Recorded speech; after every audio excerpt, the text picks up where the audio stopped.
Hello friends, welcome back to your own channel giggly good tunes. So friends, आज की हमारी कहानी है एक जालिम बादशाह के बारे में, जो बहुत ही जालिम और बहुत ही घमंडी बादशाह था।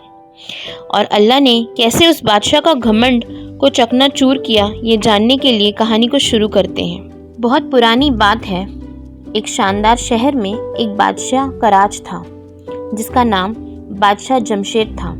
जमशेद के पास हर वो चीज़ थी जो एक इंसान चाहता है, दौलत, ताकत और एक अजीम शान महल।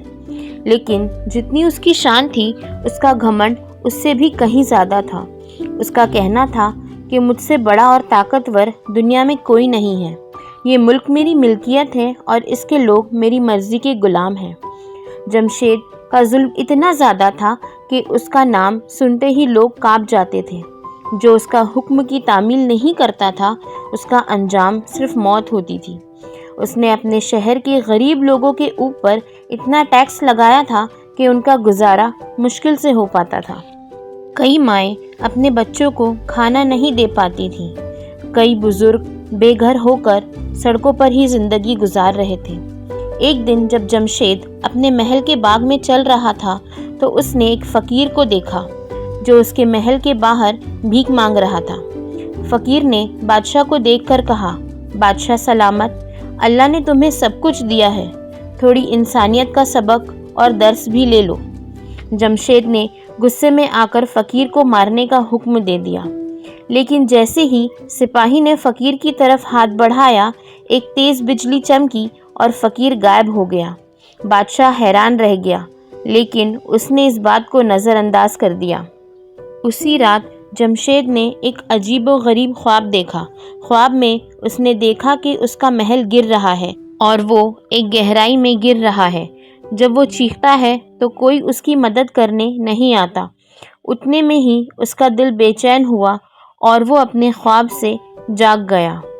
लेकिन उसने इस ख्वाब को एक वहम समझकर भूल जाना चाहा। अगले दिन जमशेद ने अपनी अदालत लगाई। अदालत में एक औरत अपनी फरियाद लेकर आई।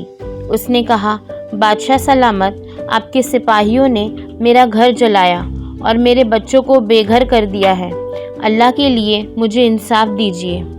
जमशेद ने उस औरत की बात को मजाक में उड़ा दिया और कहा, तुझे इंसाफ चाहिए, जा अल्लाह से मांग, मुझे मेरे फैसले करने का तरीका मत सिखा। औरत रोती हुई वहाँ से चली गई, लेकिन उसकी आंखों में एक बद्दुआ थी, अल्लाह तुझे इंसाफ का मतलब समझा देगा बादशाह। जमशेद का घमंड दिन पर दिन बढ़ता जा रहा था। एक दिन एक तूफान आया और उसके महल के चंद हिस्सों को नुकसान पहुंच गया। बादशाह इससे परेशान नहीं हुआ, क्योंकि उसके पास मालो दौलत की कोई कमी नहीं थी। लेकिन इस तूफान के बाद उस शहर में अजीब हादसे होने लगे।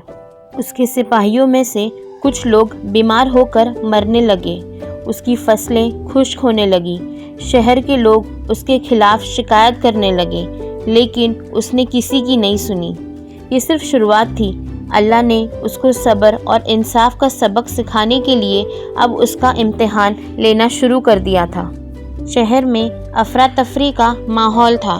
बादशाह के जुल्म की वजह से लोग बद्दुआएं करते, लेकिन जमशेद को कोई परवाह नहीं थी। उसका घमंड उसके दिल को अंधा कर चुका था। एक दिन जब बादशाह अपने दरबार में था, एक बुजुर्ग इंसान उसके सामने आया। उस बुजुर्ग की आंखों में एक अजीब सी रोशनी थी। ए बुजुर्ग, तुम कौन हो? जमशेद ने गुस्से में पूछा। बुजुर्ग मुस्कुराकर बोला, मैं एक पैगाम लाया हूँ। अल्लाह ने तुम्हें मौका दिया है तौबा करने का। अपने जुल्म से बाज आ जाओ, वरना वो तुमसे सब कुछ छीन लेगा। जमशेद ज़ोर से हंस पड़ा। तुम जैसे फ़कीर मुझे डराने आए हो? मेरी ईमान सिर्फ मेरी ताकत पर है। मेरे पास वो फ़ौज है जो तुम्हारे अल्लाह के अजाब को भी रोक सकती है। बुज़ुर्ग चुपचाप वहाँ से चले गए। उस बुज़ुर्ग के जाने के बाद जमशेद के महल में एक अजीब सी चीज़ होने लगी। महल के पास जो तालाब था वो सूखने लगा। पानी शफ़ाफ से काला होने लगा और बदबूदार हो गया। शहर के लोग परेशान हो गए, क्योंकि तालाब उनकी ज़िंदगी का एक ज़रूरी हिस्सा था। बादशाह ने अपने वज़ीर से कहा, कुछ दिन में नया तालाब बनवा लो, मुझे इन छोटी सी बातों के लिए परेशान मत किया करो। वज़ीर ने कहा, जनाब, मसला सिर्फ तालाब का नहीं, शहर में फसलें खुश्क हो रही हैं, लोगों के घर में खाना ख़त्म हो रहा है, आपको लोगों की बात सुननी पड़ेगी। जमशेद गुस्से से चिल्लाया, मैं किसी की नहीं सुनने वाला हूँ, ये मेरी मर्ज़ी है कि मैं क्या करूँ और क्या ना करूँ। लेकिन उस रात जमशेद को फिर एक ख्वाब आया। उसने देखा कि वो एक जंगल में अकेले भटक रहा है, उसकी फ़ौज उससे दूर भाग रही है और वो हर जगह से मदद मांग रहा है। एक आवाज़ उसके कान में गूंजती है, तौबा करो वरना तुम्हारा अंजाम बुरी मौत है। जमशेद ने नींद से उठकर अपना सर पकड़ लिया। उसका घमंड अब भी टूटने को तैयार नहीं था। शहर के लोग बादशाह के खिलाफ होने लगे। एक दिन कुछ गरीब लोग महल के बाहर इकट्ठा हुए और ज़ोर ज़ोर से चिल्लाने लगे, हमें इंसाफ चाहिए, अपना टैक्स कम करो, हमारी ज़िंदगी बचाओ। जमशेद ने अपने सिपाहियों को हुक्म दिया कि उन सबको कैदी बना लो और कैद कर लो। इन गरीबों की हिम्मत कैसे हुई मेरे खिलाफ आवाज़ उठाने की। जिस दिन वो गरीब लोग कैद में थे, उस दिन शहर में एक और बड़ा तूफ़ान आया। महल का एक बड़ा हिस्सा गिर गया और जमशेद का सबसे करीबी वज़ीर उस तूफ़ान में मर गया। बादशाह अब अकेला महसूस करने लगा। उसका सबसे करीबी दोस्त उसे छोड़कर जा चुका था। एक दिन जमशेद के महल के अंदर आग लग गई। उस आग ने महल का आधा हिस्से को खाक कर दिया। जमशेद ने देखा कि उसका सारा खजाना आग में जल गया है। पहली बार उसके दिल में एक डर उठा। उसने अल्लाह की तरफ देखा और सोचा, क्या ये सब मेरा इम्तिहान है? लेकिन मैं तो इस दुनिया का सबसे ताकतवर इंसान हूँ, मुझे कैसे कोई हरा सकता है? वो बुज़ुर्ग उसके दरबार में आए। इस बार उनका लहजा और भी सख्त था। जमशेद, ये सिर्फ शुरुआत थी। तुम्हारी ताकत, तुम्हारा घमंड और तुम्हारा जुल्म तुम्हें तबाह कर देगा। अल्लाह तुम्हें मौका दे रहा है कि तुम अपने गुनाहों का प्रायश्चित कर लो, अपने लोगों के लिए कुछ करो, उनका हक अदा करो। जमशेद ने थोड़ा समझने की कोशिश की, लेकिन उसका दिल अब पूरी तरह से नरम नहीं हुआ था। मुझे वक्त दो, उस बुज़ुर्ग से कहा, लेकिन वक्त उसके हाथ से निकलता जा रहा था। जमशेद के महल का आधा हिस्सा अब खाक हो चुका था और उसका खजाना भी आग में जल गया था। शहर के लोग उसके खिलाफ हो चुके थे और सिपाहियों में भी एक अजनबी खौफ था। लेकिन जमशेद अब तक अपने घमंड और ताकत में ज़िंदा था। उसने इन सब चीज़ों को एक आजमाइश समझा जो उसके ताकत और सब्र को मजबूत करने के लिए थी। फिर एक दिन शहर में एक और बला ने दस्तक दी। इस बार पूरे शहर में एक अजीब बीमारी फैल गई। लोग अपने घरों में बिस्तरों पर गिरने लगे और उनका इलाज किसी हकीम के बस में नहीं था। शहर के लोग रोते हुए मस्जिद और मंदिरों के पास भीड़ जमा करते, मगर कोई दुआ काम नहीं करती। जमशेद के अपने घर का माहौल भी बदल गया था। उसका बेटा जो शिकार खेलने का शौकीन था, अचानक उस बीमारी का शिकार हो गया। जमशेद के लिए उसका बेटा इस दुनिया की सबसे अनमोल चीज़ थी, क्योंकि वो उसकी बादशाहत का वारिस था। जब हकीम और तबीब उसका इलाज में नाकाम रहे तो जमशेद के दिल में पहली बार एक गहरी बेचैनी महसूस हुई।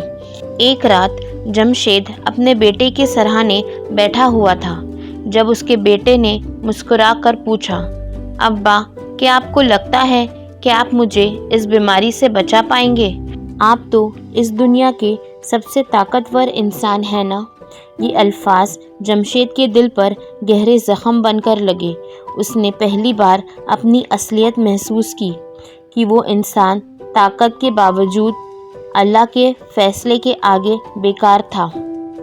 सुबह जब जमशेद अपने महल के बाग में बेचैन चल रहा था, उसने वही फ़कीर को फिर देखा जो पहले दिन उसके सामने भीख मांग रहा था। चेहरे पर اب بھی وہی سکون تھا جیسے دنیا کے سارے دکھ اس کے لیے معنی ہی نہ رکھتے ہوں۔ فقیر نے دھیرے سے کہا، بادشاہ، اللہ نے تمہیں ایک بار پھر موقع دیا ہے۔ تمہارے بیٹے کی زندگی تمہارے ہاتھوں میں ہے، لیکن اس کے لیے تمہیں اپنے گھمنڈ کو چھوڑنا ہوگا، تمہیں اپنے لوگوں کے دکھ کو دور کرنا ہوگا اور انسانیت کے راستے پر چلنا ہوگا۔ جمشید نے غصے میں فقیر کو دیکھا اور کہا، مجھے کسی کا احسان نہیں چاہیے۔ اگر اللہ مجھ سے سب کچھ چھین لے گا تو میں اس کا بھی مقابلہ کر لوں گا۔ فقیر مسکرا کر چلا گیا، مگر اس کی مسکان بادشاہ کے لیے دل میں ایک سوال چھوڑ گئی۔ کچھ دن بعد شہر میں ایک اور طوفان آیا۔ اس بار طوفان صرف شہر کو نہیں بلکہ محل کے اندر بھی گھس آیا۔ جمشید کا بچا ہوا خزانہ پانی کے ساتھ بہہ گیا۔ اس کے سپاہی بھی اپنے گھروں کو بچانے کے لیے محل چھوڑ کر چلے گئے۔ جمشید اب بالکل اکیلا رہ گیا تھا۔ شہر کے لوگ جو کبھی اس کا نام سن کر کانپتے تھے اب اس کے خلاف ہو چکے تھے۔ ایک دن لوگوں کا ایک بڑا ہجوم محل کے اندر گھس گیا اور اپنے حق کے لیے چیخنے لگا۔ جمشید نے اپنے طاقتور ہونے کا دکھاوا کرنے کی کوشش کی، لیکن لوگ اب اس سے ڈرتے نہیں تھے۔ ایک بزرگ عورت جو اس کے پاس آ کر بولی، تیرے گھمنڈ نے تجھے اس حالت تک پہنچایا ہے۔ اللہ تمہاری طاقت کا ایک ایک ذرہ چھین رہا ہے۔ ابھی بھی وقت ہے، اپنی غلطیوں کا احساس کر لو۔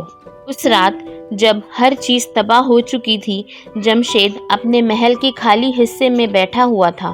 اس نے چاند کی روشنی میں اپنا ہاتھ اٹھا کر اور رو کر کہا، اللہ اگر تو ہے تو مجھے معاف کر دے۔ میں تجھے اور تیرے بندوں کو نظر انداز کیا ہوں، مگر اب مجھے سمجھ آیا کہ میں تیری طاقت کے آگے کچھ بھی نہیں ہوں۔ مجھے راستہ دکھا۔ اس کے بیٹے کی حالت اب کچھ بہتر ہونے لگی تھی، مگر بیماری اب بھی اس کے اوپر تھی۔ جمشید کے لیے یہ ایک نئی شروعات تھی، مگر اللہ کے امتحان اب بھی ختم نہیں ہوئے تھے۔ جمشید کا دل پہلی بار اپنی غلطیوں کا احساس کر رہا تھا، لیکن اس کا سفر ابھی شروع ہوا تھا۔ شہر کے لوگ اس سے نفرت کرتے تھے اور اس کی فوج بھی اس کی باتوں پر بھروسہ کرنے کو تیار نہیں تھی۔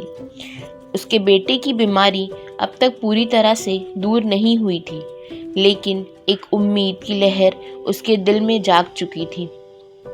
ایک دن وہی فقیر جمشید کے سامنے پھر آیا، لیکن اس بار فقیر کا لہجہ نرم تھا۔ بادشاہ جمشید، اللہ نے تمہیں ایک موقع دیا ہے، مگر تمہیں اپنی توبہ کو صرف الفاظ تک نہیں، عمل تک لے جانا ہوگا۔ تمہارے شہر کے لوگ بھوک سے مر رہے ہیں، تمہارے دروازے کے باہر دنیا تباہ ہو رہی ہے، اور تم ابھی تک اپنے محل کے بچے کچے حصوں کو سنبھالنے کی کوشش کر رہے ہو۔ جمشید کی آنکھوں میں آنسو آ گئے۔ مجھے کیا کرنا ہوگا؟ فقیر مسکرا کر بولا، اپنی طاقت کا نشہ چھوڑ کر اللہ کی رضا میں اپنا سب کچھ سمرپن کر دو۔ تم ایک غریب کا جیون جینا ہوگا، تبھی تم سمجھ پاؤ گے کہ ایک ظلم کا درد کیا ہوتا ہے۔ اس رات جمشید نے فیصلہ کر لیا۔ اس نے اپنے محل کو چھوڑ دیا اور ایک غریب کی طرح شہر میں رہنے لگا۔ اس نے اپنے بچے کچے مال و دولت کو شہر کے لوگوں میں بانٹ دیا۔ لوگ اس بدلاؤ کو دیکھ کر بہت حیران رہ گئے۔ انہوں نے کبھی سوچا نہیں تھا کہ ظلم کرنے والا بادشاہ اپنی مرضی سے اپنی طاقت چھوڑ کر ایک عام انسان بن جائے گا اور اس طرح غریب لوگوں کے بیچ میں آ کر اپنی زندگی گزارنے لگے گا۔ ایک دن جمشید ایک بازار سے گزر رہا تھا جب اس نے دیکھا کہ ایک آدمی اپنے بچے کے لیے روٹی مانگ رہا ہے۔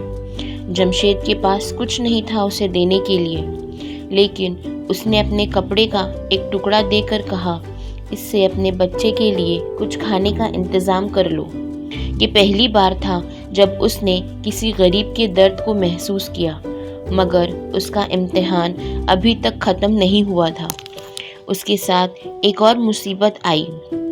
اس کے بیٹے کی حالت پھر سے خراب ہونے لگی۔ جمشید نے اللہ کے سامنے سجدہ کیا اور کہا، مجھے چھین لو مگر میرے بیٹے کی زندگی کو بچا لو۔ فقیر ایک بار پھر اس کے سامنے آیا اور کہا، بادشاہ جمشید، اللہ نے تمہاری دعا سن لی، مگر یہ یاد رکھنا تمہاری زندگی اب اس کے بندوں کی خدمت میں گزرنی چاہیے۔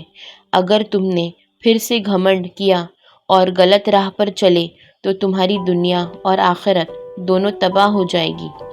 جمشید کے بیٹے کا علاج دھیرے دھیرے ہونے لگا۔ اس نے پہلی بار اللہ کی رحمت کو محسوس کیا۔ جمشید اب ایک بادشاہ نہیں بلکہ ایک مثال بن چکا تھا۔ اس نے شہر کے غریب لوگوں کے لیے اپنی زندگی کو سمرپت کر دیا۔